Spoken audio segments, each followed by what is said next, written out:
Hi, welcome to Life and Business, a podcast where we talk about life, business, money, and how these elements are intertwined in the everyday life. My name is Rosa Camero, your host. Plus, I am an entrepreneur, a mother, a wife, an immigrant, business mentor, and CEO and founder of Demarcation Films and Marketing. Welcome.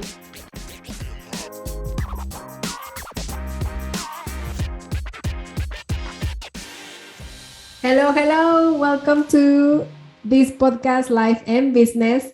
We have an amazing guest today, and I'm so excited to interview her because she's a superwoman.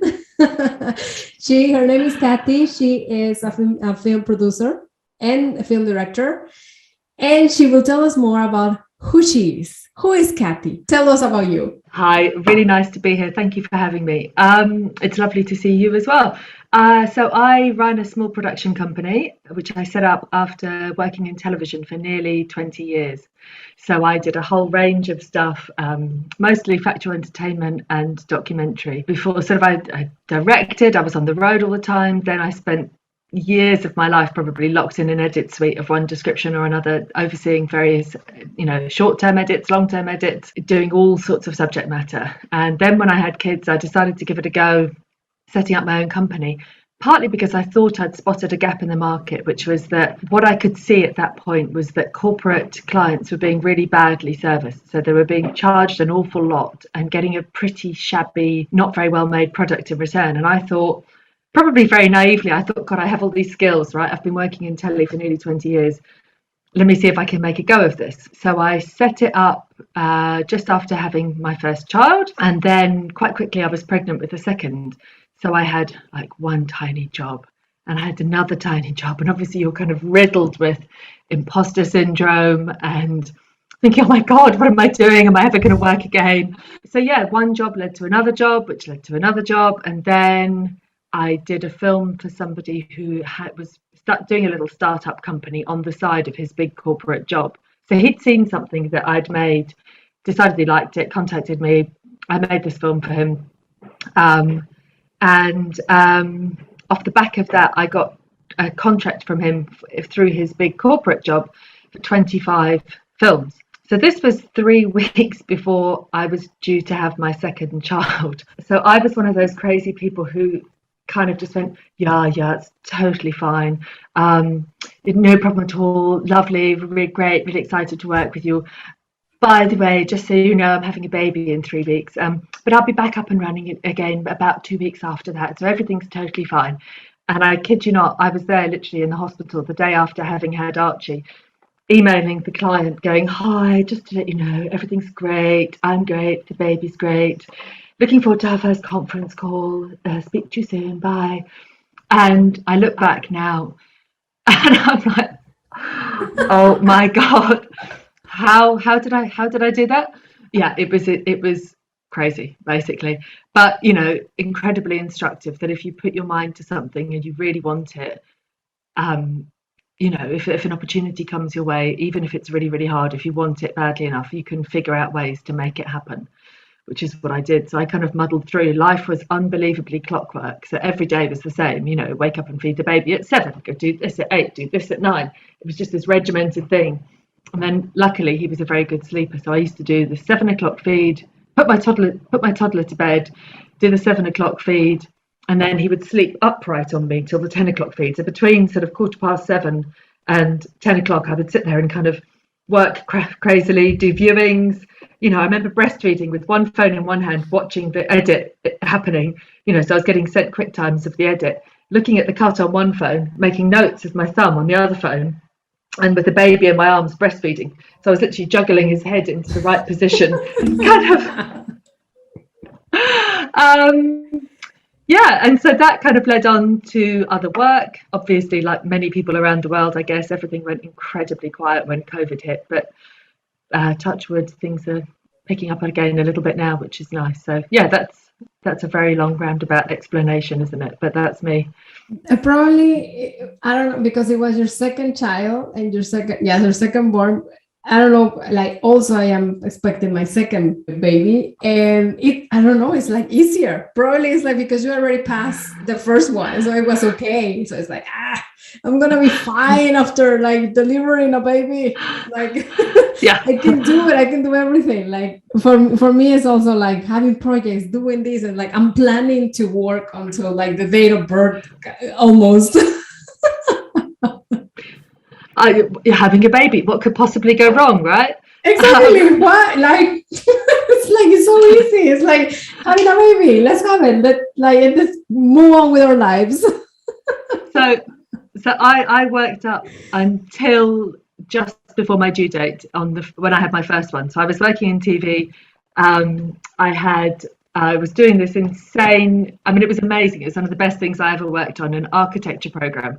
So I was running 10 different film crews in 10 different countries around the world simultaneously. So at one point, I used to get up at 6 o'clock in the morning or 6:30. And this is like, I'm talking 8.5 months pregnant, you know.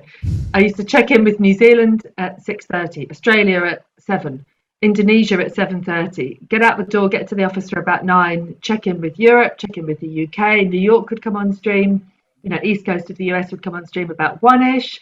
My crews on the west coast would be online by about 5:36, and then I would wait and check in with Australia and New Zealand again, probably about 8 o'clock or 9 o'clock, depending on the time difference, you know, and then go home and go to bed. And they extended my contract, and I had to say to them at one point, I'm really sorry, I'm not going to be able to do this because this day is actually the day I'm supposed to be having a baby. Like, I don't know if you've noticed this great big thing here, but I'm really sorry, I'm going to have to leave before then. And in the end, I worked up until 1 week before my due date. And that week we moved house. So I was just like, oh my God, this is insane. And so thank goodness the baby was late, because otherwise he literally would have been born and slept in a cardboard box, which would have been fine, right? I mean, they don't know any different when they're that age. They're like, as long as it's nice and cozy and it's fine.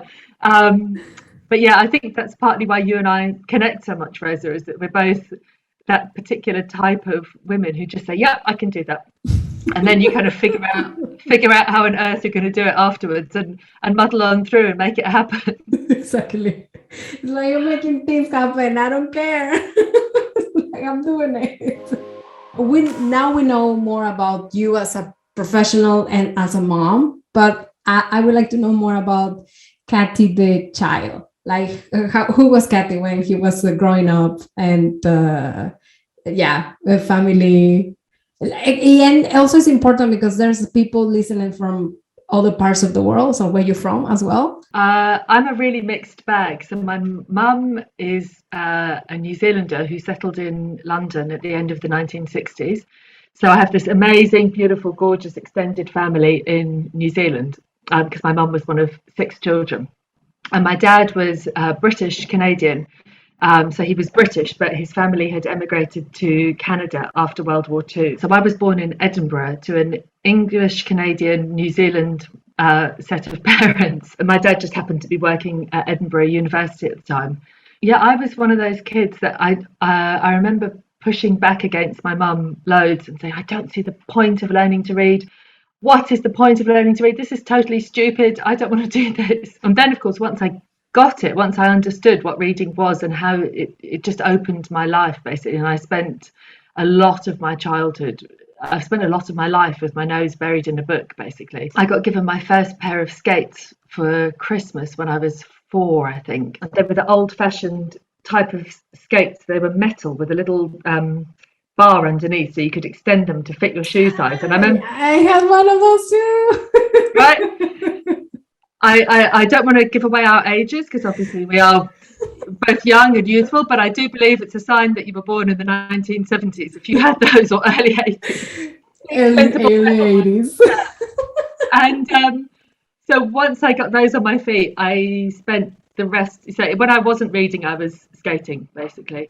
And I still skate now. So I still got a really, really battered old pair of inline skates that I head out on occasionally. I did a lot of skating in lockdown. Yeah. I also skated when I was young. I had like these ones that you said, like that you fixed the size of the food. And I remember later I had like the line, and I was pretty good. I actually have my skates now. Like I have like a bag. I haven't used them for years, I guess. But just it's like one of those things that I said I'm gonna go back to it, and I'm a little afraid though. It's like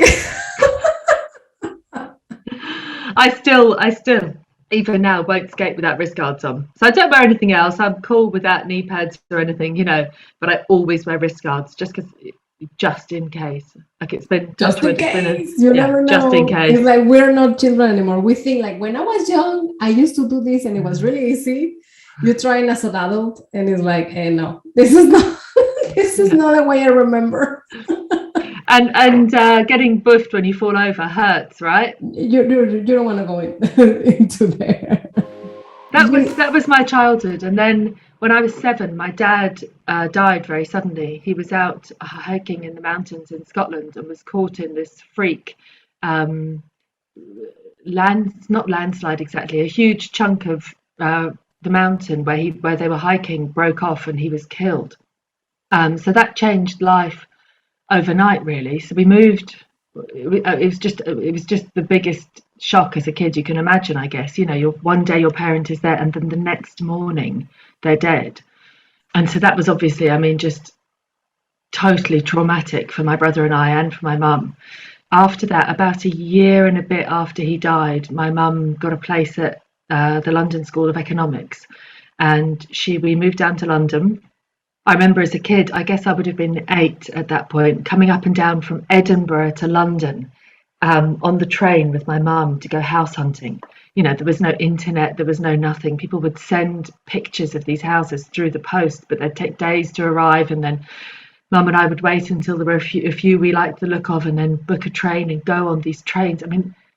I don't even know how long it takes now to go from Edinburgh to London, but in those, it just took forever, right? So we moved to London. Mum did a law degree, and for 2 extended periods of time, so once during her degree and once straight after, we lived in New Zealand. So I think she wanted to be close to her family. She was debating about whether or not it was better to move back to New Zealand. So we had this lovely time living at my grandparents' house for about 5 months one summer. So Mum finished college in about May, and we didn't go back to London until about October.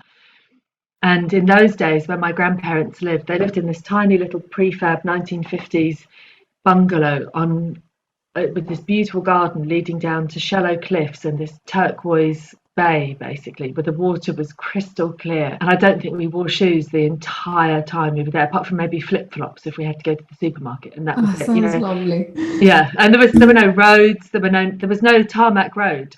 There was nothing. There was just these metal roads where you had to drive really slowly, because every time the car wheels went everywhere, the dust would fly up and the stones would fly up off the road. Now I went back about, I don't know, a few 10 or 15 years ago when I was traveling at one point. I went back and found their house, and the road is now tarmacked, and you can, it's a proper road and stuff now. But in those days, it was just wild. It was amazing. So we lived in New Zealand at one point there, and then we lived in Auckland for a year for my first year of secondary school. We talk about accent trauma. So we moved from Scotland to London, and everyone would be like, I hate your accent, you're Scottish. So we'd desperately try and fit in, from being Scottish to having a London accent. Then we moved from London to New Zealand, and we came back to London saying choice, and with these really strong Kiwi accents after having gone to school in New Zealand. Then we went back to London. Then we went back to New Zealand. It's just insane, So I think people still ask me sometimes if I'm Australian or if I'm a New Zealander, because I still have the little twang occasionally, like everything is a question. So yeah, well, it played. For me, you sounds really, really British. Yeah. So yeah, that's kind of my childhood, and Mum was this amazing inspirational figure. And she got her first LSE, which is at the top degree you can get, bringing up my brother and I by herself. So then, of course, when I went to university, I was one of these weird people who went to university from day one saying, I want to get a first, because my mum had done it. And I did. I came out with the top first in my year. And then when my poor brother went to university, he was like, oh God, the pressure's on now, right? Because my mum had got a first. I'd got a first. This is a family tradition. I need to do it as well. Yeah. And he got a first. So mum was very proud. Yeah. That's a lovely story. That's like super international. I wouldn't have guessed that. Like I thought, you were like British and like international family. You move around. From Edinburgh to London. Yeah, I know from Edinburgh to London, it's like it's very different. So and I remember from the accents, it's the same. In Spanish, it's the same. I mean, we have different accents, and even in the same country. Like I'm from Mexico, and the different accents in the own country they're different. So I'm from the north, and when I moved to Mexico City, that's the biggest city in Mexico.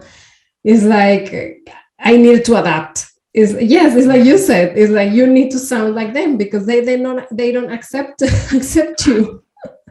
And then I moved to Spain, and also I didn't. Obviously, they have a different accent, different way of talking, but the expressions, you need to learn the expressions because they don't understand. So I guess it's the same in England. That you have to adapt and you have to learn the expressions because it's different. Yeah, especially as a kid, I think as an adult you have that self-confidence to be able to just speak how you choose to speak, but I think as a child there is that desperate need and that desire to belong, So I want to know, I always ask to my guest, because I love to talk about money, and I love to talk about, I think it's a topic that we need to talk more, to be transparent, because no one teach you about money. It's like money is a taboo. And I always ask my guest, what is your relationship with money? How do you feel about money? At the moment, I'm coming out of a very quiet period of work post-COVID. So at the moment, my relationship with money is like, please, universe, send me more of it. I think I am quite financially conservative. I definitely, when I was young, free and single, I would get my income every month, and I was taxed at source at that point. I think it's harder when you're freelance and you get paid, but you have to then be very disciplined about putting a certain chunk aside into a bank account for when the tax man comes calling. But I remember probably around the time I bought my first flat, and I would have this small amount of money coming in every month. I was working at the BBC, and I would have literally nothing left at the end of every month. And as I've got older, I mean, that was partly because, I had a new mortgage. I bought this crumbling property, which was the biggest adventure, utterly terrifying, but completely brilliant. Renovated this place that was totally structurally unsound, falling down around me, slept on the floor for 6 months because the builders were in and out of the house. I mean, literally slept on the floor. Had no heating October, November, December, when the heating came on again, because all the walls were stripped back to the brick and knocked back, and beams were being replaced, walls were being knocked down and rebuilt, so there was no radiators. At one point, there was no hot water either. That was hard. You can live without heat, but hot water, I was like, oh God, I'm not very good in cold showers. I don't like them. But yeah, my relationship to money at that point was a lot more easy come, easy go. And I think certainly as I've got older, I've got much more aware of the importance of putting money aside, having a buffer in case something goes wrong. And obviously we have 2 children, so I'm trying to save, it's a long way down the line now, but kids need things like school shoes, school uniforms, books, after school clubs, football lessons, piano lessons, and that's only when they're tiny, right? When they're bigger, it's university fees, holidays, money to go traveling with their friends.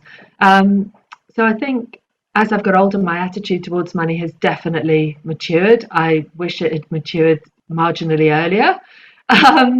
But saying that, I had a lot of fun spending it. So, swings and roundabouts, right? Would you say that when you close like a big deal or a good contract with a client, would you say would you treat yourself? Like, would you say, yes, like I did this, and I will do something with for myself, because I did it. Like I did, and I closed this deal and I deserve it. Or you are more like, oh, I don't know, maybe I should put that money into the side. I think one of the problems with the way that I work is I would close a deal with a client, then do the work, then invoice. And a lot of the companies I work for, their terms of business are fairly punishing to small businesses. So a lot of people don't pay within 3 weeks or 4 weeks or 6 weeks or 8 weeks. Two of my clients, one of my clients, their terms of business, and we're talking about a massive global international company who I love working for. I really enjoy working for the people there. It's a great thing to do, right? But their terms of business are 95 days after the end of the month in which you get paid. So if you do the work, say, I don't know, this is for argument's sake, Greg, if you did the work in February and it just pushed into the beginning of March when you delivered whatever it was you were doing, you couldn't invoice. It would be 95 days after the end of March, which pushes it to something like July or something. Yeah. Which is just, it kills your cash flow as a small company. So I'm trying hard now, sort of post-COVID, to diversify, because at least smaller clients, ironically, tend to pay faster than the big global multinationals. I remember years ago working for one of the biggest companies in the world, who I won't name, but it took me 6 months to get paid. 6 months. And I'm like, I look at your balance sheet, you're worth something like 87,000 gazillion trillion dollars, and you can't pay me for 6 months. It's just mind-blowing to me. But then the smaller companies will pay much more quickly, which is ironic, right? Because they probably need the cash much more. So it's always that constant juggling act of thinking, right, I might have this work at the moment, but then I have to probably wait for 4 months to get paid. And then because of that, I'm then going, right, what are my expenses going to be over the next 4 months? Where's the next job coming from? So I tend, unless it's a really huge windfall, and then I might treat myself. To be honest, the last time I got a really huge windfall, I chucked a load of money at our mortgage, which is about as unglamorous as it gets, right? But I made a massive overpayment on our mortgage. I really need to get a life, don't I? Like treat yourself, like say, yes, I deserve it, because at the end, you're the one making the money, Like the other day I said that I am a money making machine. It's like, in the end, we are making money, and we are like getting all these contracts and all these new clients. And then in the end, it's like, you worry, It's like, oh, I need to pay this, I need to pay that, and then you just keep the money there, and then you forget to actually treating yourself well, so you feel like like, okay, I can keep doing this longer. Yeah, one thing on my list for sure that I'm going to treat myself to the next time I feel able to, and that's an emotional response as well as just an intellectual looking at the balance sheet response. It's like, I guess when I'm next in a point where I know that I've got enough upcoming work and I'm being paid for stuff I did however long ago. We were burgled a couple of years ago, and I had this amazing, beautiful, like one of the very few pieces of expensive jewellery I've ever owned. And I had this amazing cocktail ring that was stolen. And one day, not yet, but one day I'm going to go out and buy myself another beautiful, great big, real cocktail ring. That sounds amazing. I have also a piece of jewelry that I would like to get. It's a Danish design, Jon Jensen, yeah, Jon Jensen, and there's like these beautiful gold earrings that I have seen. I have they have that. Obviously, they have the silver ones that are cheaper, and they have like the expensive one that's the gold. So I have those earrings. It's like that's the earrings I want when I have that chunk of money coming to me. That's it, right? You need a chunk. You don't just need like, oh, I've paid myself this month and once you do that, out comes the mortgage, out comes all the kids stuff, out comes your food, out comes the heating bills, out comes all the rest of that boring stuff. You can't do that in a normal month. It has to be. Oh, you say, but then okay, then I will say, okay, I can save for those earrings, but it's not. It's like that. It's like a price. It's like a piece of like this jewelry that says, okay, you're having enough money. Like the money is coming. Like this is like I can buy it in cash. Yeah. Like, Bingo. Yeah. And going back to your original question, what's my attitude to money? I have no debt, zero. So I mean, obviously I have a mortgage, but apart from that, I have no credit cards. I never go overdrawn. I have no company credit card. And I'm always amazed by how much people contact you saying, hi, I've found your details. You must need money for your company. I can lend you it at only X%. And I'm just like, no. The idea of, I'm fine. Yeah, I know people need it, but I would rather try really hard to keep my overheads low and, struggle on by rather than get heavily into debt or something. It's that I don't do debt basically. I wanted to talk more about motherhood and like all these strugglings about like around kids, having small kids and things like that. We almost run out of time. So let's really quick like touch that topic that is super interesting, and I love to talk about you. I love to talk with you about motherhood because we kind of are in the same channel, and we are like working moms, like having our own business, having small children, and like even though we're like, yes, we'll do it, don't worry. It's really funny. I was thinking about you this morning because I know you and I have talked about multitasking a lot.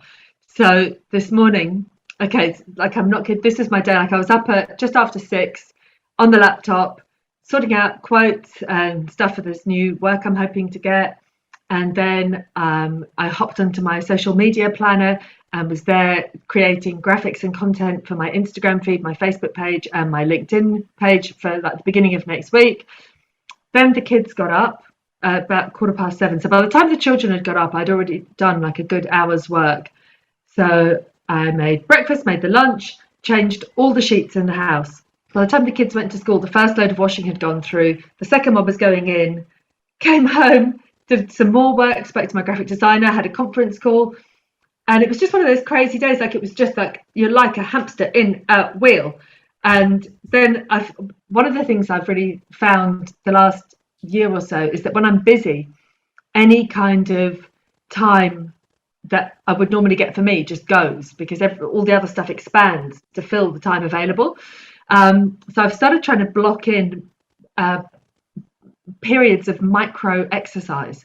So this morning, while the kids were eating their breakfast, I was taking out all the clothes out of the tumble dryer. So there's this great big mound of washing to be folded, right? So I sat there and folded them all, talking to the kids through the door while doing squats.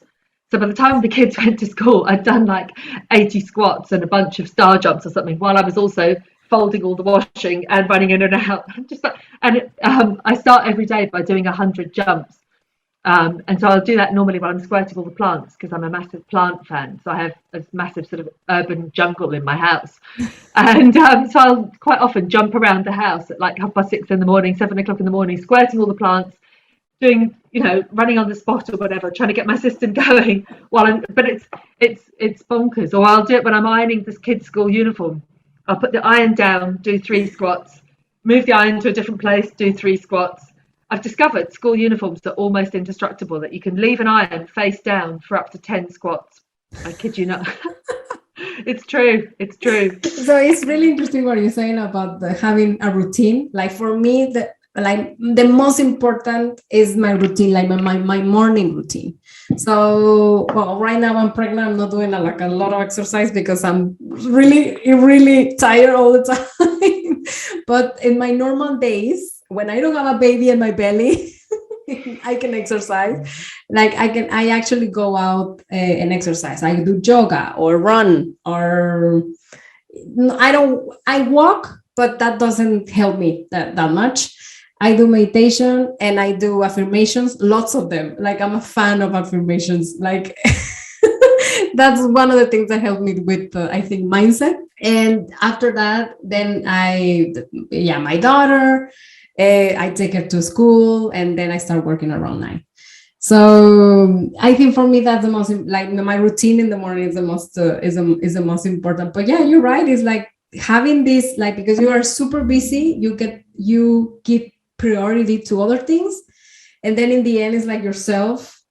You are in the end, and then you feel like, why? Like, then you feel resentful. I don't know if that happens to you, but when I don't do things for myself, it's like I feel resentful. I feel like I'm doing all these things for my daughter, my husband, and house and things, and then where is me? I need to do more for me.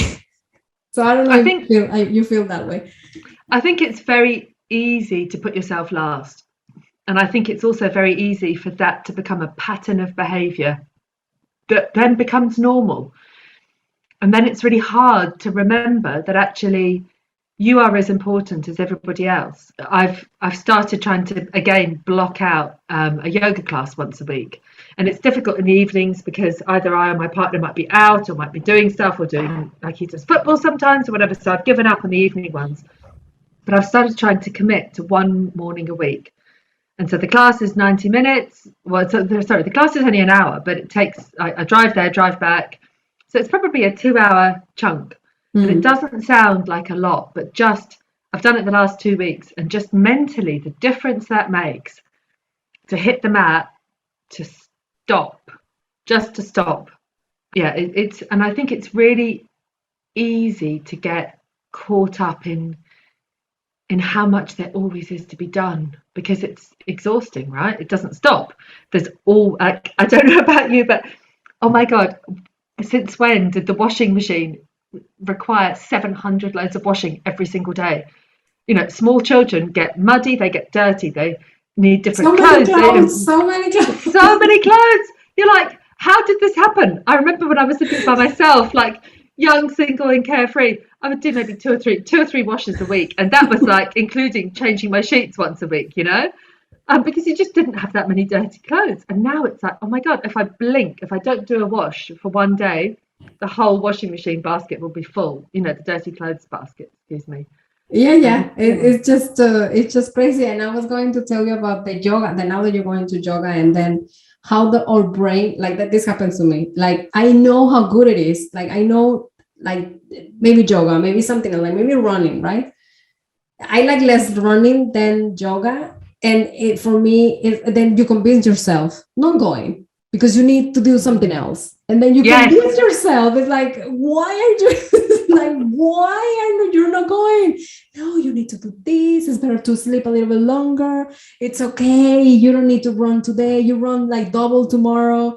So, and then you convince yourself, and then you don't go, and then you don't go, and then you feel guilty because you didn't go.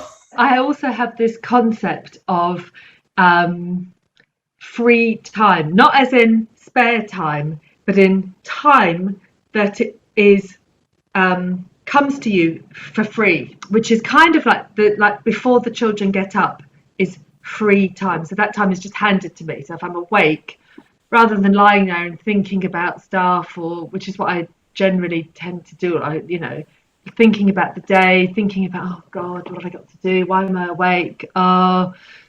If I then get up and do something really quickly, early, before everyone's up and about, that feels like a free bonus to me. And so then by the time that's a great way of seeing it. Like, I like it. I like that mindset. You have free time.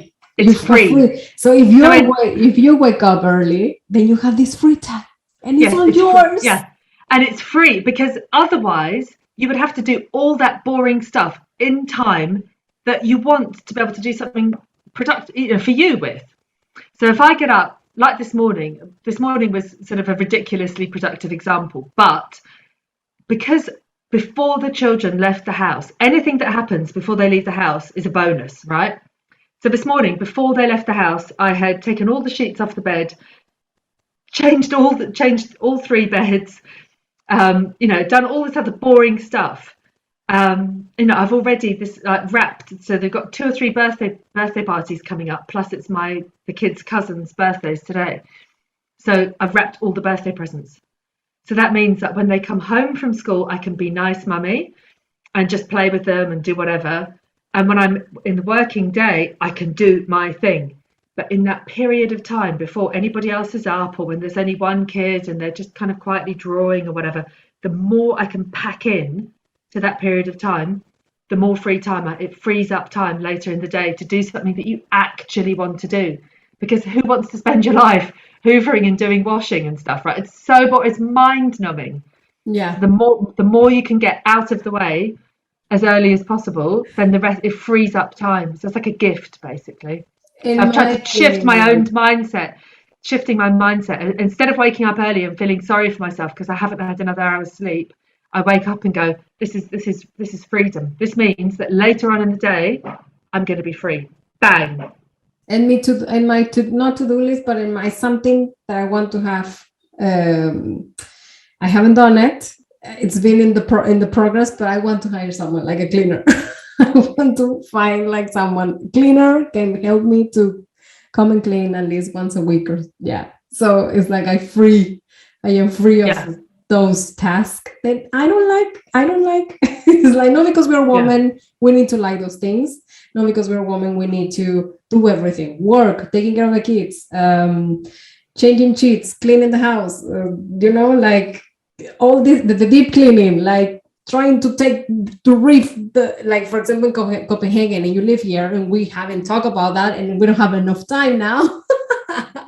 But it's like this, the water is so hard that you need to clean really well. It's I forgot the name. We have just got a cleaner for the first time since we lived in Budapest, which was nearly 4 years ago.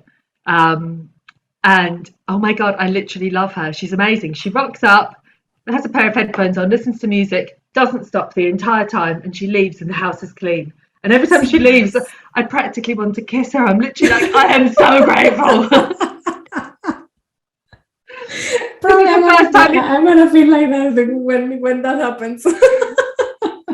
It's the first time in years I haven't done it all myself, because my partner has always had full-time work, right? Yeah. And so because I've always worked part-time around, well, not even part-time, they're like, get up in the morning, do everything, drop the kids at school.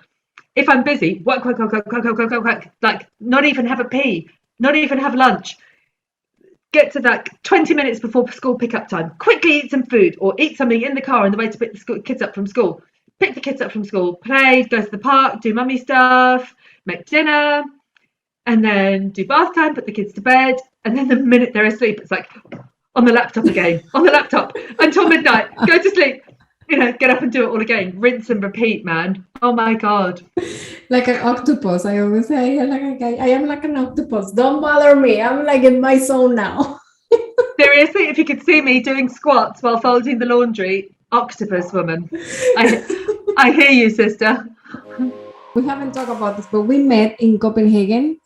Actually, Cathy lived here in Copenhagen for 4 years, I think. 3 years. 3 years. So she lived here for 3 years, and then we connected. And I always talk about online networking because that's the way we connected, actually, like through social media, actually LinkedIn. And we got together. We hit it off really, really well. And now we're working together. So really happy. And just exactly when we decided to work together and do things, and we hit it off, and then it's like, I'm leaving. Bye. You forgot COVID. Then COVID hit. Yeah, that's true. That's something I don't. It's like, well, it's something that happened, but we don't like to talk about it. This is very true. It's like we just ignore it. It's like 1 year just passed by. So yeah, something happened that year. It's like erased. Not very much happened. Not very much happened at all. That was the year when actually, if you physically went to a supermarket, that was like the highlight of your year, right? Because You're like, I went to a shop and there were things there. I could see things and other people. Yeah. I'll never forget that. The day of the first lockdown in Copenhagen, and going out in the car about 8 o'clock at night and feeling like this is a really good time to go because it'll be really quiet. And the streets were like Pyongyang in North Korea, right? There were no cars, nobody on the streets, no traffic, no nothing. And driving down to one of the big supermarkets in Osterbrook and getting there and no food. And literally like all the, all the meat, the fish, the dairy, everything had gone. And I came home from that supermarket trip with like the weirdest selection of food, like 2 pineapples, a packet of asparagus and some cheesecake. You're like, this is it. This is our survival kit. Yeah. Does everybody like cheesecake? Because we're going to have cheesecake for the next 3 days until there's any food.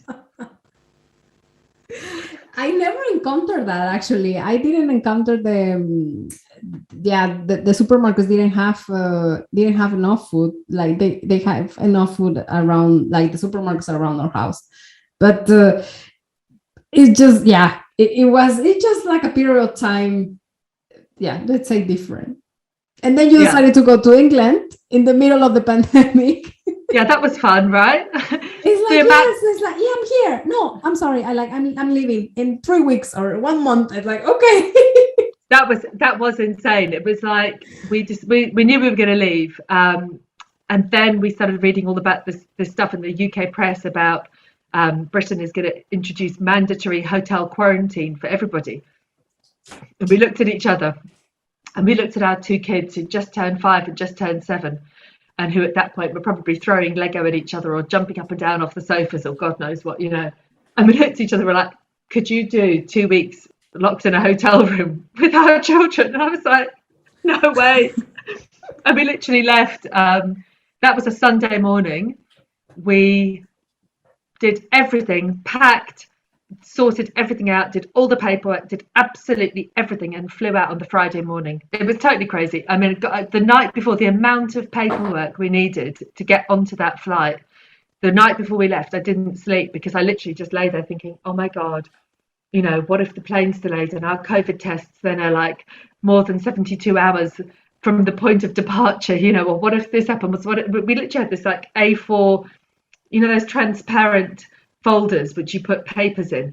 We had this great big transparent folder with like 4 copies of this and our passenger locator forms and COVID tests and second COVID tests and just, oh my God, no. Moving house when you're pregnant, moving country when you're pregnant, and moving country in the middle of a global pandemic are not things I would recommend to anybody. Things that you have done, all of them, check. Yeah. Please God, never again. So, Cathy, thank you so much for having you. I enjoyed this conversation so much. Tell us where we can find you. You have a beautiful website coming up, I know. So when this episode actually is released, your website is gonna be like up and running. So tell us where we can find you and how can we contact you, and your social media, which is now up and running and pre-planned and I done. can see you so active. Yes, really. Cathy has just taken her marketing seriously. Bless you. Thank you very much. I mean, it's about time. This is another very quick point, going back to your very first question, who are you? The whole time I have been running my own business, I have never done any marketing whatsoever until I met you. Because everything has been by word of mouth. So it's really interesting. It's a whole new world to me, and I feel like I'm very, very, very overdue to start embracing this. But it's been eye-opening. It's been really good, actually. So yes, sorry. My website is www.demarcationfilms.com. So that's demarcationfilms.com. And I'm on Instagram and LinkedIn as either me, Cathy Wigley for LinkedIn, but also Demarcation Films on Facebook, Instagram, and LinkedIn. Thank you so much for being here. And thank you so much for sharing your story and your experience and how great you are as a mom, as a professional, and as a citizen of the world as well. Thank you very much for having me. It's been an absolute pleasure. It's always a pleasure talking to you. I could talk to you all day. I know. Yeah, we definitely should. We need to meet in some point. once all this has calmed down, for sure. But thank you so much. It's been a pleasure. Thank you for being here. Do you have a business but it doesn't have a clear beginning or an end? I can help you with giving a structure and a strategy to your business so you can see more money and recognition for your work and talent. I help business owners to monetize their talents and get faster to the dream goal with a perfect plan, a strategy. This is a simple step-by-step From step A to whatever you want to be in life.